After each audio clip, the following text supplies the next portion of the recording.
వీడియోలో మీకు కానొస్తుంది కదా, ఇదైతే శబరిమల లాగే ఉంది. మీరు శబరిమల అనుకుంటారేమో, కానీ ఇది శబరిమలే కాదు. మా ఇంటికాడ గణేష మండపం అయితే సేమ్ శబరిమల సెటప్ లాగే చేసిండ్రు. శబరిమలలో మనకి అట్టే 18 గోల్డెన్ స్టెప్స్ ఉండయి. సేమ్ అట్టే ఈ మండపం ఎదురుగుండా కూడా 18 గోల్డెన్ స్టెప్స్, అంటే గోల్డెన్ కలర్లో ఉండే 18 స్టెప్స్ అయితే పెట్టిండ్రు. సో మనము ఈ 18 స్టెప్స్ ఎక్కుకొని లోపలికి పోయి లార్డ్ గణపతి దర్శనం అయితే చేసుకోవాలా. ఇక్కడ గణపతి కూడా సేమ్ మనకి శబరిమలలో అయ్యప్ప స్వామి ఎట్లయితే ఉంటారో సేమ్ అట్లనే ఇక్కడ స్వామివారి విగ్రహం కూడా పెట్టిండ్రు.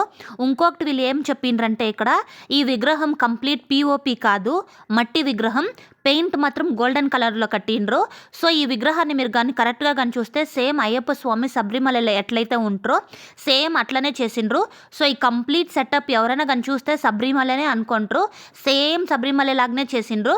ఈ మండపం వెనకాలే మనకి కోనేరు కూడా ఉంది.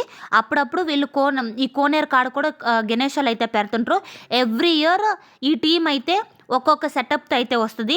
సో ఈ ఇయర్ అయితే మంచిగా వీళ్ళు శబరిమల సెటప్తో అయితే వచ్చిండ్రు. నేను కూడా ఇక్కడ ఈ వీడియోలో అయితే 18 స్టెప్స్ ఎక్కి మళ్ళీ 18 స్టెప్స్ అయితే దిగిన. సో ఇక్కడ మనకి మంచిగా దర్శనం అంతా అయిపోయినాక అక్కడ ప్రసాదం కూడా చాలా పెడుతునిండ్రు. సో అవుట్ సైడ్ మనకి బయట చాలా వరకు షాపింగ్ స్టాల్స్ అన్నీ ఉన్నాయి. ఇదే అక్కడ మెయిన్ రోడ్, ఇదైతే కల్కేరే మెయిన్ రోడ్. సో ఇదే సర్కిల్, ఈ సర్కిల్ వెనకాలే కోనేరు ఉంది. ఆ కోనేరు ఎదురుగుండానే మనకి గణేష మండపం అయితే